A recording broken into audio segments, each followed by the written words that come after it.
Ce programme est financé par les amis et partenaires du ministère de Joyce Meyer. Ne pensez pas que vous pouvez simplement inspirer et garder tout cela pour vous. Il faut inspirer et expirer, inspirer et expirer. Prenez l'amour de Dieu, donnez-le à quelqu'un d'autre. Prenez son réconfort, donnez-le à quelqu'un d'autre. Prenez la bonté de Dieu, donnez-la à quelqu'un d'autre.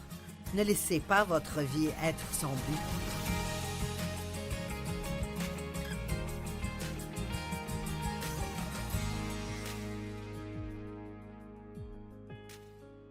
Bienvenue à profiter de la vie de tous les jours. Dieu veut que vous profitiez de chaque jour de votre vie. Mon message d'aujourd'hui est intitulé « Rien de bon n'arrive accidentellement ». Les personnes passives sont des personnes qui veulent que quelque chose de bien se produise. Et il y a beaucoup de gens comme ça, ils veulent que quelque chose de bien se produise. Ils prient pour que quelque chose de bien se produise, mais ils ne font jamais rien pour faire que cela se produise. Et la Bible dit que nous récoltons ce que nous semons. Et dans certaines des écritures que je vais partager avec vous, et certaines d'entre elles sont des paraboles, vous allez voir que Dieu nous donne toujours une partie. Il y a quelque chose qu'il veut que nous fassions. Et ensuite, il répond à notre obéissance. Mais d'abord, je voudrais vous lire un verset qui, dans la Bible amplifiée, l'amplifié classique, contient, je pense, un message merveilleux, merveilleux. Donc, c'est Agé 2, 12 et 13. Si quelqu'un porte dans le pan de son habit de la viande consacrée, parce qu'elle a été offerte en sacrifice à Dieu. Maintenant, rappelez-vous qu'il tuait beaucoup d'animaux en ce temps pour les sacrifier à Dieu, des sacrifices d'animaux. Et donc, il dit que si quelqu'un porte de la viande de quelque chose qui est saint et qui a été offert à Dieu en sacrifice, et qu'il touche avec son habit du pain, des plats, du vin, de l'huile ou un aliment quelconque, ces choses seront-elles saintes, dédiées à Dieu et consacrées à lui exclusivement? Les prêtres répondirent « Non, la sainteté n'est pas contagieuse, donc vous ne pouvez pas attraper une condition de sainteté. » Mais écoutez bien. Agé dit « Si une personne rendue impure par le contact d'un cadavre touche toutes ces choses, seront-elles impures? » Les prêtres répondirent « Elles seront impures, parce que l'impureté est contagieuse. » Wow! Maintenant, la meilleure façon pour nous de vraiment voir cela, c'est de penser à la maladie et à la santé. Vous pouvez attraper la grippe de quelqu'un, mais vous ne pouvez pas attraper la bonne santé de quelqu'un. Si vous voulez avoir une bonne santé, vous devez prendre soin de vous-même et faire certaines choses. Mais si vous êtes juste passif et entouré de personnes malades et vous n'essayez pas de prendre des précautions, vous pouvez attraper ce qu'ils ont. Et dans ce verset, il dit « Pouvez-vous juste être passif et vous asseoir à ne rien faire et juste attraper la sainteté? Non. Si nous voulons marcher dans la sainteté devant Dieu, nous devrons faire un effort, obéir à Dieu, écouter l'Esprit Saint, faire les choses que Dieu nous dit de faire. Vous ne pouvez pas attraper la sainteté, mais si vous traînez passivement avec un groupe de mauvaises personnes dans tous les mauvais endroits, vous pouvez être sûr que votre comportement et votre vie commenceront à se détériorer. Donc, je voudrais vous parler d'être actif et de ne pas devenir stagnant. La passivité est un problème plus important que beaucoup de gens ne le pensent. Ce n'est pas parce que vous ne faites rien de mal que vous faites nécessairement quelque chose de bien. Il y a des péchés d'omission, tout comme il y a des péchés de commission. Nous devrons être déterminés et non passifs. La décision de ne rien faire est toujours une décision, mais c'est une décision qui nous affaiblit de plus en plus. Il y a une loi d'activité, j'adore ça. Plus on fait, plus on peut faire. Moins on fait, moins on peut faire. C'est quelque chose dont il faut se souvenir, même en vieillissant. Il faut continuer à bouger, il faut continuer à faire des choses et rester actif. Dieu ne récompense pas la passivité, il ne récompense pas la paresse. On ne récolte pas là où on n'a absolument rien semé. Maintenant, j'ai 3 paraboles ici qui sont toutes tirées du livre de Matthieu, qui contiennent toutes la même leçon. Je vais les parcourir et je ferai des commentaires comme nous les voyons. Matthieu 25, 14 à 28. Ce sera en effet pareil au cas d'un homme qui, partant pour un voyage, appela ses serviteurs et leur remit ses biens. Il donna 5 sacs d'argent à l'un, 2 à l'autre et 1 au troisième, à chacun selon sa capacité. Puis il partit aussitôt. Eh bien, cela montre la façon dont Dieu nous donne des dons, des portions de lui-même, si vous voulez, et il veut que nous les utilisions et que nous cultivions et faisions croître de bonnes choses dans notre vie, de bons fruits. Il veut que nous portions de bons fruits. Il ne donne pas exactement la même chose à tout le monde, il donne à chacun ce qu'il peut supporter. Peu importe si vous sentez que vous n'avez qu'un seul don, utilisez ce don. Dieu ne vous tiendra pas responsable d'utiliser quelque chose qu'il ne vous a pas donné. Celui qui avait reçu les 5 sacs d'argent travailla et gagna 5 autres sacs d'argent. Il savait qu'il fallait faire quelque chose avec ce qu'il avait. De même, celui qui avait reçu les 2 sacs d'argent en gagna 2 autres. On ne s'attendait pas à ce qu'il en gagne 5, car il n'en avait pas 5 au départ, il en avait 2, et en a gagné 2. Donc il utilisait ce que Dieu lui avait donné. Mais l'homme qui avait reçu un sac, il ne l'a même pas investi pour en gagner un de plus. C'est tout ce qu'il aurait dû faire. Il n'allait pas être tenu responsable d'en gagner 5. On ne lui en a pas donné 5 ou 2. Celui qui n'en avait reçu qu'un alla creuser un trou dans la terre et cacha l'argent.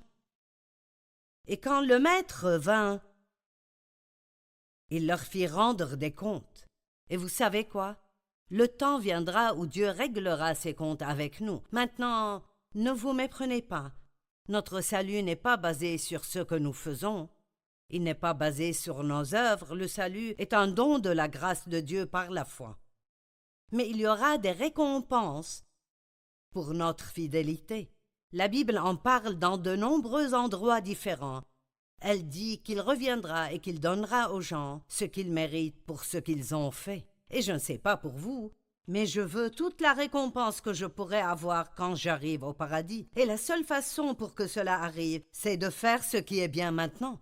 J'ai hâte d'arriver là-bas et de dire « Oups, peux-tu attendre un peu? Je veux revenir en arrière et faire ce que j'aurais dû faire quand j'étais là-bas. » Ça ne marchera pas comme ça. Alors, longtemps après, le maître vint et leur fit rendre des comptes. Celui qui avait reçu les 5 sacs d'argent en apporta 5 autres et dit « Seigneur, tu m'as remis 5 sacs d'argent, en voici 5 autres que j'ai gagnés. » Son maître lui dit « C'est bien, bon et fidèle serviteur, tu as été fidèle en peu de choses. Je te confierai beaucoup. Ah, et j'aime cette partie. Viens partager la joie de ton maître. » La seule façon d'être vraiment heureux est de faire quelque chose avec ce que Dieu nous a donné.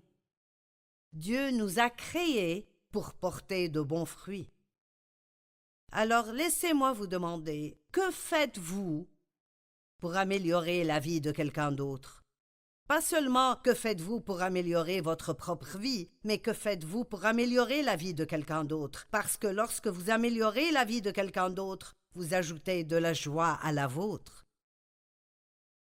Celui qui avait reçu les 2 sacs d'argent, aussi son maître lui dit « C'est bien, bon et fidèle serviteur. Je te confierai beaucoup. Viens partager la joie de ton maître. » Puis celui qui n'avait reçu qu'un sac d'argent dit « Seigneur, je savais que tu es un homme dur.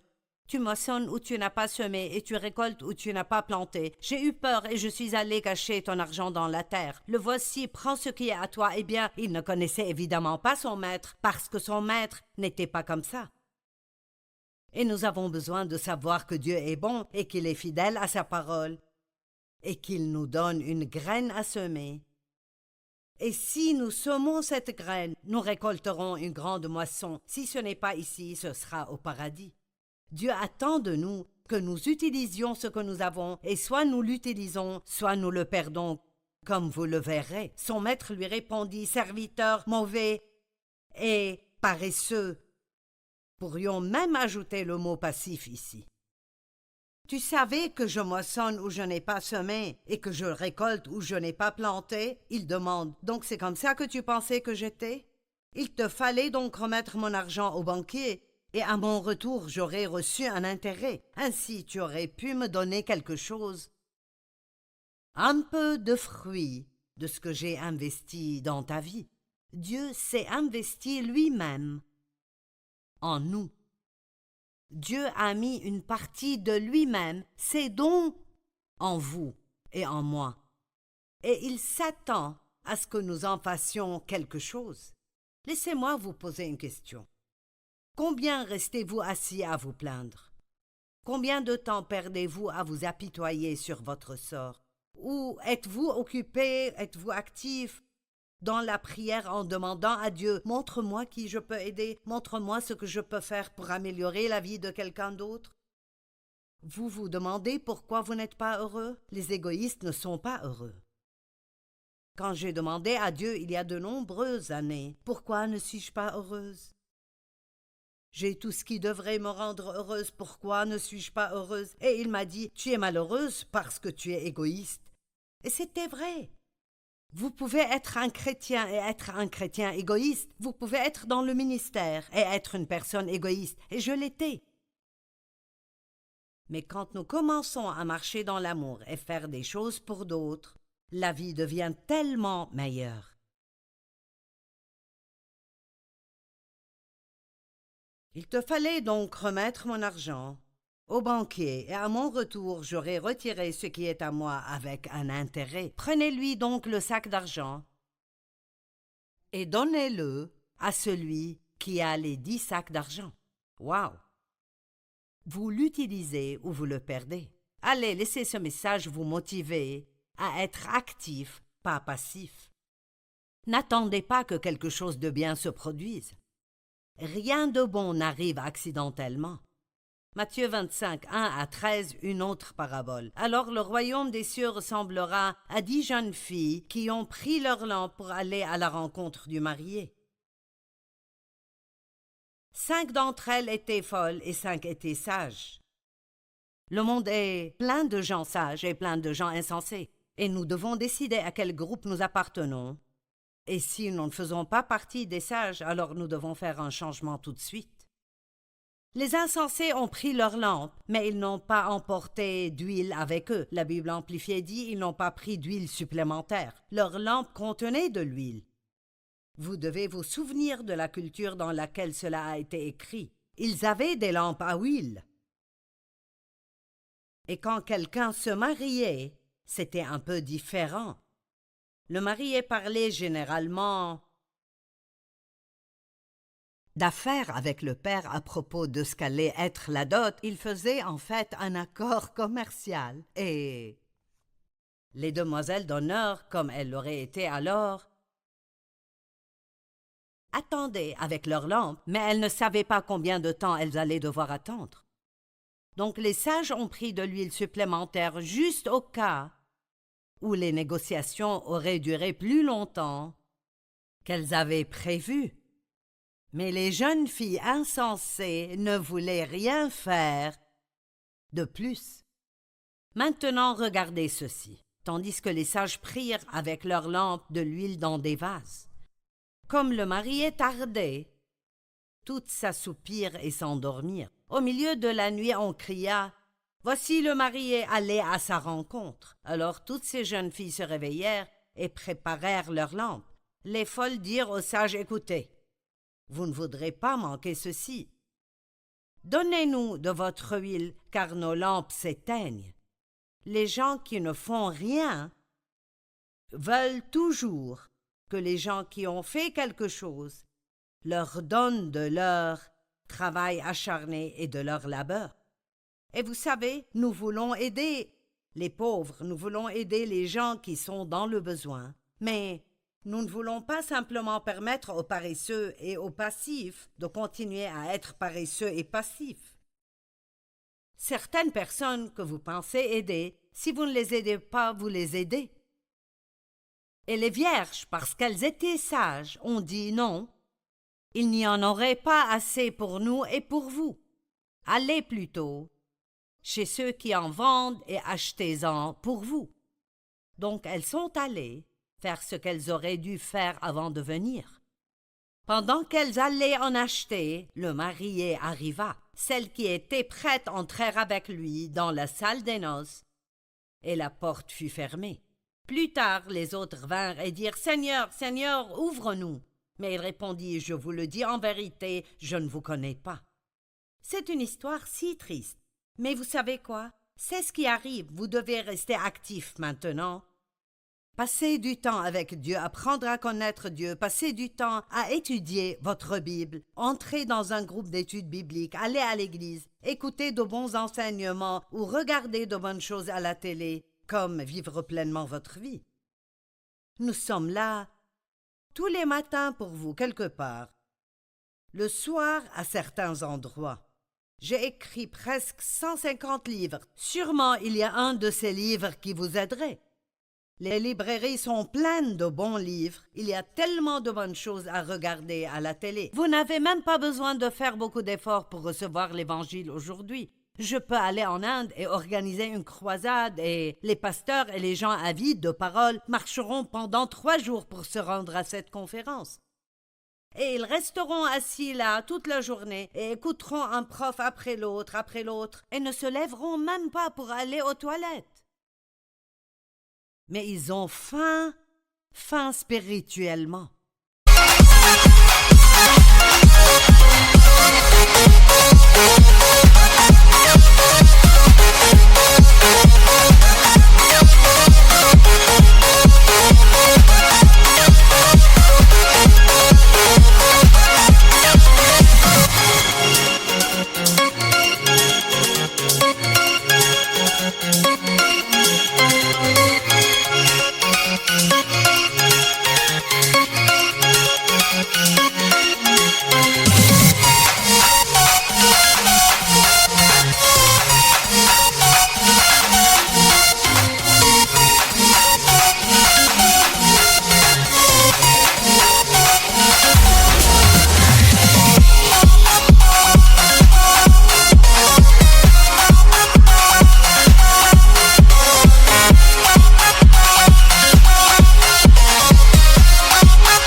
Et vous savez, aujourd'hui, beaucoup de gens ne conduisent même pas leur voiture de luxe climatisée 30 minutes pour aller quelque part parce que c'est juste trop loin et je ne peux pas aller aussi loin. Eh bien, nous devons avoir faim maintenant pour la nourriture spirituelle, pour que nous ne soyons pas pris au dépourvu lorsque l'ennemi vient contre nous.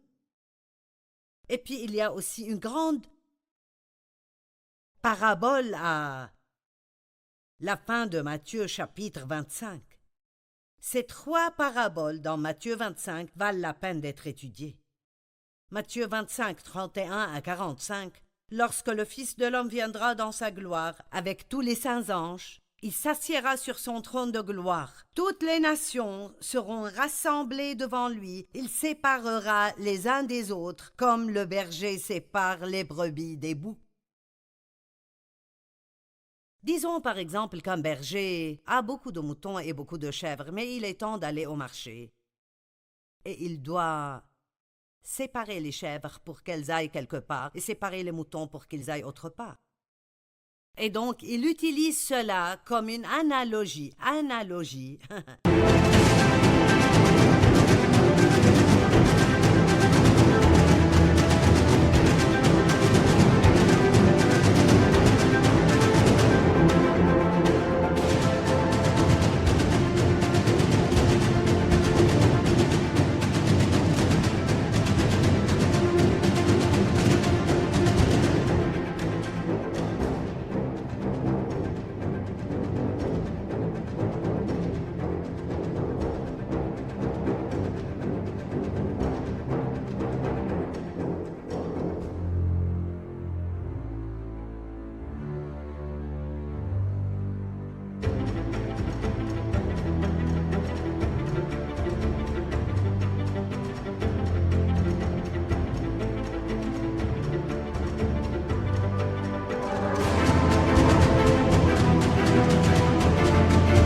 de ce qui arrivera avec nous à la fin des temps. Et donc, il y a des gens qui seront considérés comme des moutons et d'autres qui seront considérés comme des chèvres. Et les chèvres se cognent toujours la tête contre quelque chose. Elles sont un peu trop têtues. Nous avons des chrétiens boucs qui disent toujours « mais, il y a toujours une raison pour laquelle ils ne peuvent pas faire ce qu'ils sont censés faire. » Mais les chrétiens moutons disent ils sont obéissants. Les moutons sont de petits animaux doux qui sont facilement menés par le berger. Ils apprennent à faire confiance au berger et ils suivent le berger. Alors le roi dira à ceux qui seront à sa droite, les brebis sont à sa droite, les boucs à sa gauche. Venez, vous qui êtes bénis par mon Père, prenez possession du royaume qui vous a été préparé d'avance. C'est le temps des récompenses. En effet, j'ai eu faim et vous m'avez donné à manger, j'ai eu soif et vous m'avez donné à boire, j'étais étranger et vous m'avez accueilli. J'étais nu et vous m'avez habillé, j'étais malade et vous m'avez rendu visite, j'étais en prison et vous êtes venu vers moi. Alors les justes diront, Seigneur, quand avons-nous fait toutes ces choses pour toi?